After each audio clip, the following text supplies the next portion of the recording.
Hello, my name is Joe Canine, the Video Whisperer, and this is going to be a review of the Sony PXW X70. This guy. What you can expect to see in this review is about 7 or 8 minutes of footage, test footage, actual production footage, interior footage, nighttime lighting, daytime lighting, corporate interview lighting, and exterior footage.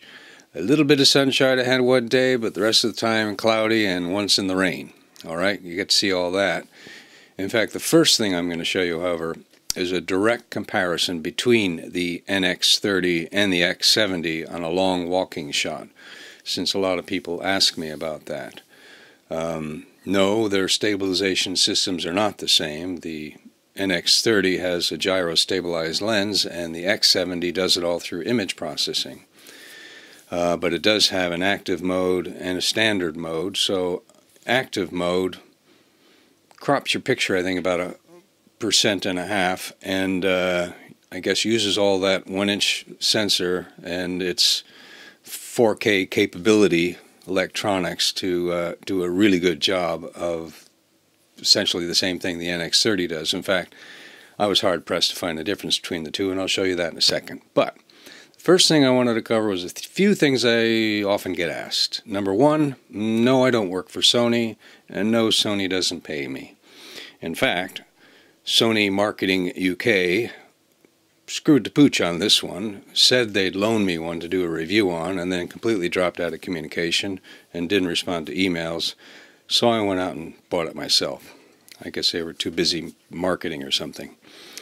And the second thing is, this is not primarily my job. I don't really do camera reviews, so you might wonder why I do these, because I've done 3 now, but primarily 2. The one I'm doing now and the NX30. My interest and the purpose of my blog, this is after all a blog posting. The Video Whisperer blog was oriented for soul shooters like me. Guys who go out, they don't have a support crew.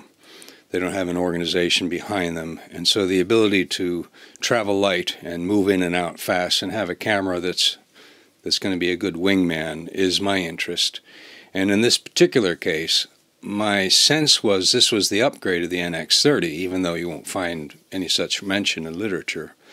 But it's similarly sized. It does have active mode stabilization. It does have intelligent auto, like I suppose a lot of Sony cameras do.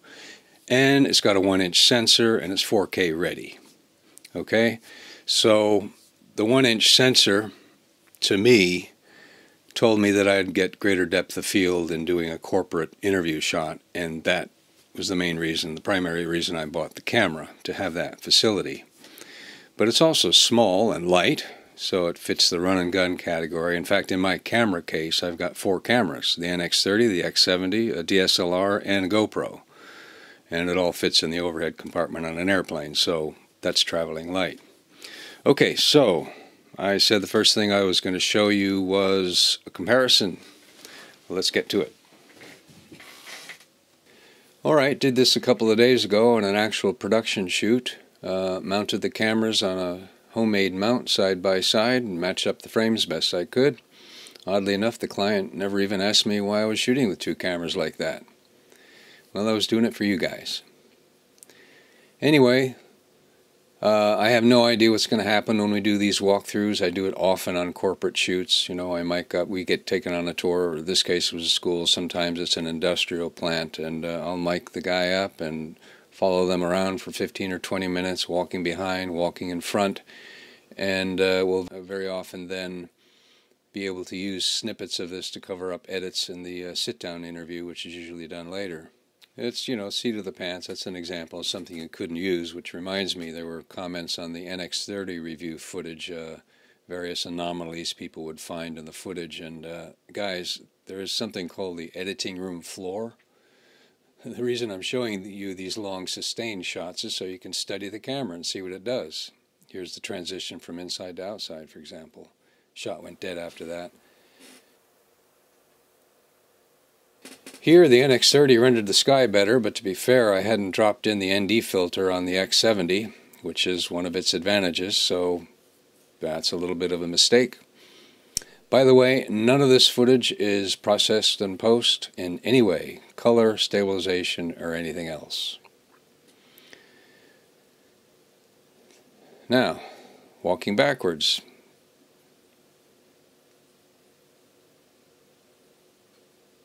This is a handy thing to be able to do, and to be honest, I don't think you can do this with very many cameras.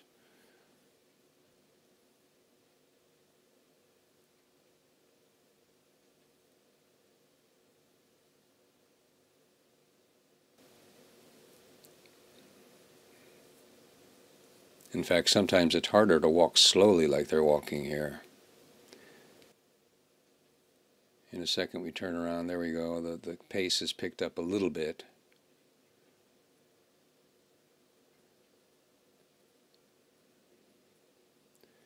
Alright, there you go, there's a side-by-side comparison. Later on I'll show you some other walking shots I did inside Beaver Castle. Well, that settles that, I guess. Alright, now I mentioned ND filters in there. The X70 has a switch in the back that allows you to drop in any one of 3 different ND filters, and the viewfinder will flash the ND filter that it wants you to put in. So if you forget, it reminds you.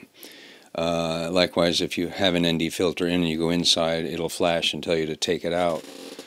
As near as I can figure, the camera is trying to set its aperture to about f/5.6, which is presumably the sweet spot for the lens, and that's what it does. Like now the NX30, for example, doesn't have ND filter capability, and so if you're shooting outside on a bright day, and this has happened to me fairly often, and particularly at the the long end of your lens, zoomed in, with a small f-stop, say f/22, very small aperture, you'll get diffraction of the short wavelengths, white and blue, and so your whites will be they'll bleed a little bit, and the overall image sharpness will be degraded. So that can't happen on this camera, which is another great advantage. Other thing I wanted to mention before we move on is this camera will shoot in, and I hope I named this right, XAVC HD and AVC HD. XAVC HD requires a very fast card, and the smallest ones are 64 gigabyte, but they're not that expensive. I think I paid 30, 40 pounds or something like that for a couple of the cards. But I'm not shooting in XAVC HD because Sony has made it slightly difficult for some NLE systems, mine included, Final Cut Pro 10, I believe some others, to transcode XAVC HD to whatever the editing program likes to work with. And it's been promised for 2 years now. So they have provided a rather prehistoric program that allows you to transcode, in my case to Final Cut 10 ProRes, shot by shot. It won't even batch process, so one by one you can transcode them, and I don't really bother with it right now, but by the end of this video review I will go through the trouble, and you and me both are going to find out at the same time what the difference is. Okay, so that's that. What's next? Alright, I think next I'm going to show you the buttons. I'm going to show you the camera and its menu a little bit, walk you through that, and when we're done with that we'll go back to a whole bunch of video footage, and that's all I can think of right now. Okay, so there she is, the smoking hot X70. By the way, this camera will shoot at 50 megabits per second, which does qualify it for most broadcast TV. It comes with a Zeiss lens, 2.8 lens. Mind you, that 2.8 is at the wide end, and as you zoom in it'll go up to about 5, 6 or something like that. And there on the lens you'll see a little AF/MF button. By pushing that you can go into autofocus or manual focus, and then by the rocker switch above you can either manipulate the focus or the zoom by turning the knurled ring on the lens. You'll see a menu button that activates the menu, of course, but to the right of that are 3 buttons, and there's 5 or 6 buttons altogether that are all assignable. You can change the assignments of these, but in this case the iris, if you're in manual mode, you press that and turn that knurled knob to the left, and you can put the iris anywhere you want to. Same with the gain. Same with the shutter speed. And then on top is the standard audio module that you can take off the camera if you want to. That little fuzzy thing on top is a homemade shoe for holding one of my radio mics. And there's your inputs for your XLR inputs for your microphones. This is embarrassing, a little dusty. Anyway, there's your start stop to start recording or not. There's another button on top for the same. And that little button to the right of it is the rocker for your menu. So you can scroll up, down, sideways with that thing, and it works very well. By the way, I was happy to find that the batteries for this camera are the same batteries as the NX30 takes. And there in the middle bottom of the frame is the ND filter selector, and above that is the switch that allows you to go into full manual or full auto. And up there you press that, and there's two different settings for zooming in on your frame for sharp focusing purposes. To access the menu, push the button in front of the camera and then use that little rocker knob in the back to be able to scroll through.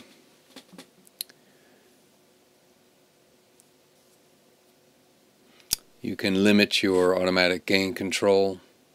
You can use white balance presets, indoor, outdoor. Here you can set any color temperature you want.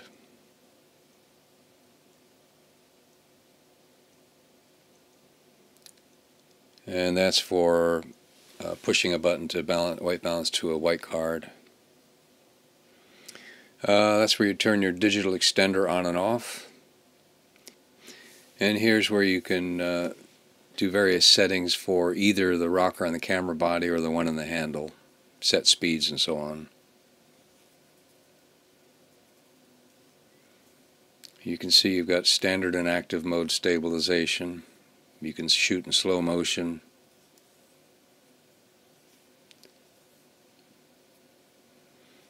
That's where you can set intelligent auto or scene selection, and don't forget you can turn the switch in the back of the camera and just go manual. These are interesting. These next three settings allow you to touch the screen and either meter and focus what you've touched, or in this setting you can just set it to meter the part of the scene that you touch, or in this one simply to focus on what you touch.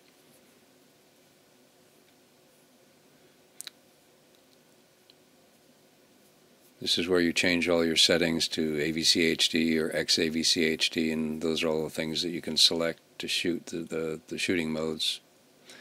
You can set your cards to record simultaneously on both cards, or relay recording, which is when one card's done, it switches to the other one automatically. You can do various things with the record button, as you can see.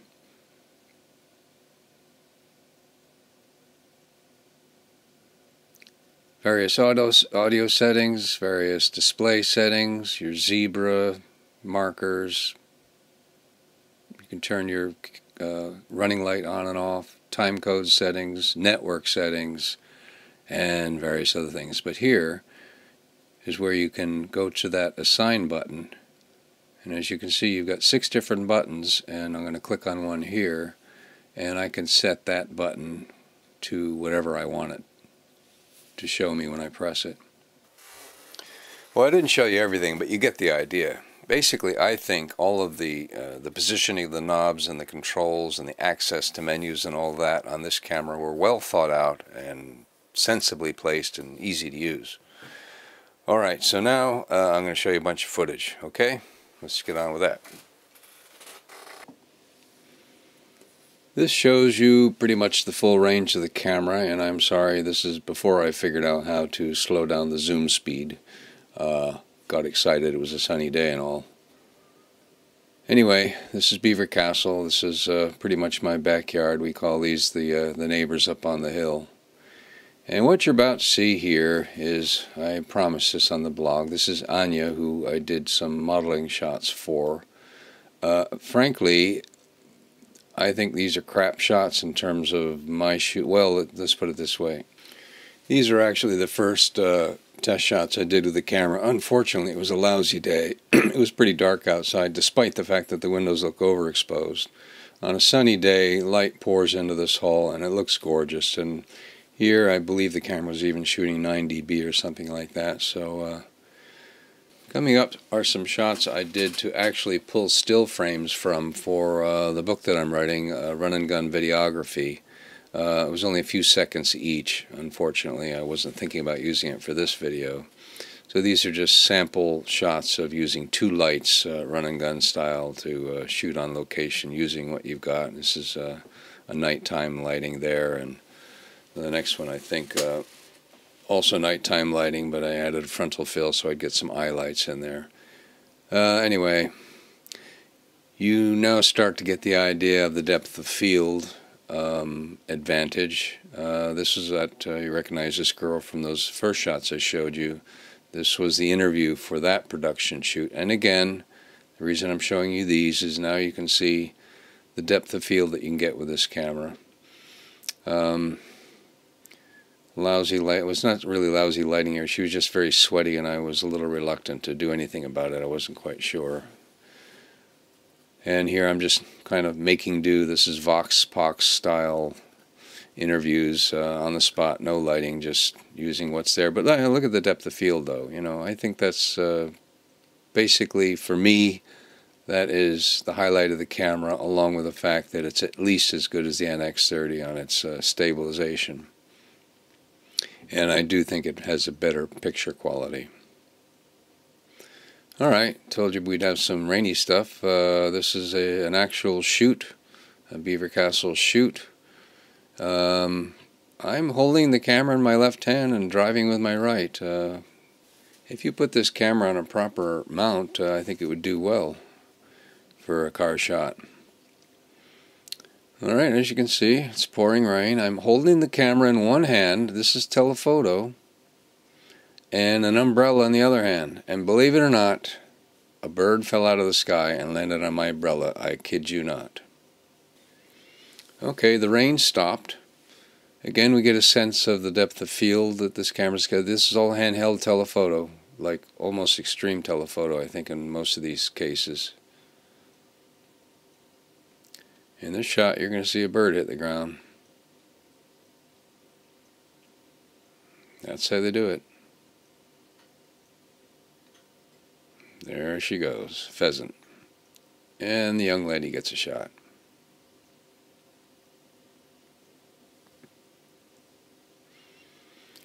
I didn't know what was going to happen, but I thought, let's just try to follow that dog. You tell me if the camera stayed in focus. I have no idea if it knew what it was trying to focus on, but it seemed to do okay here.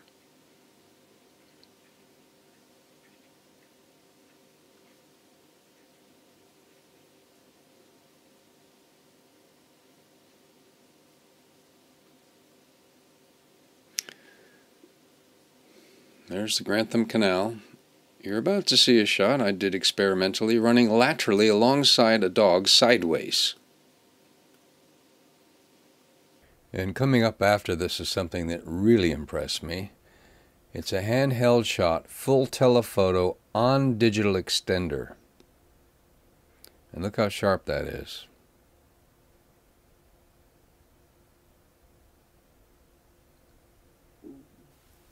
And finally, a little bonfire we had in the backyard just for a bit of fun.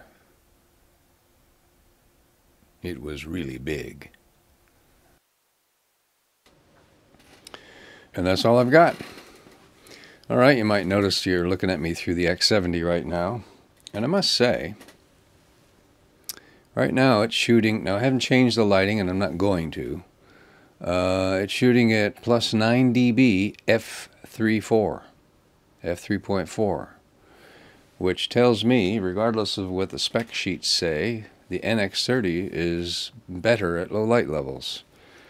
Now I say it's shooting at f3.4, it's a 2.8 lens, but at this focal length and slightly tighter, which is what you'd be using for an interview typically, I noticed the other day that it was shooting at around f3.4, f3.5. So that seems to be the widest aperture you're going to get. So obviously a DSLR with a fast lens, you can get really shallow depth of field, and this is probably not the best example. Those earlier shots you saw are probably better examples of what you'll get in reality in application. But to me, that's better than the NX30 for an interview shot. For walking shots, I use them both the same, so basically it's kind of handy to have both of them in my kit. There's one last thing we need to do, and that is I need to now set this thing up to shoot in XAVC HD and compare that to what you're looking at right now. By the way, I hope this is in focus. I did it manually. Kind of hard to do that, and the camera's way over there. Okay, so last test coming right up. Guess what I just wasted my time doing? I shot this beautiful, I mean it was gorgeous, flawless, perfect, emotional wrap-up in XAVC HD, and then I tried to import it, transcode it to ProRes, to import it into Final Cut Pro 10 using Sony's Catalyst program I told you about earlier. Well, that didn't go well, and now the file is corrupted, so screw that. Alright, 3 or 4 last quick things to mention. This is the card I use. This is an SDXC card, and you need that to be able to shoot in XAVC HD. It's 60 megabits per second SanDisk 64 gigabyte Extreme. They go up to 90 megabits per second and higher for shooting those large files. The other thing is I wanted to point out this camera is quote-unquote 4K ready. Well, if you want a 4K camera, buy one that's already ready. Don't buy this one. It'll be nice one day if Sony actually does come up with a firmware update that makes this a 4K camera.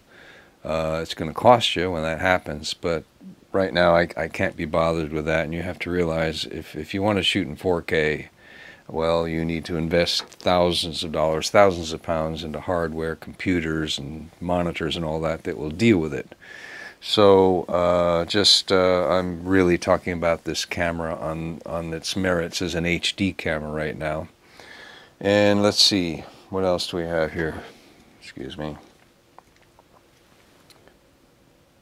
If you haven't seen it already, there's a promo video Sony did for this camera called 3 Glass Artisans. Look it up. My footage might be a little on the shabby side, a bit run and gun really, but if you want to really see what this camera can do on the high end with, you know, the care and attention and lighting and everything that goes into it, look at that video, particularly the later close-up shots they do of this fancy glass work. It really is spectacular. It really is a good camera.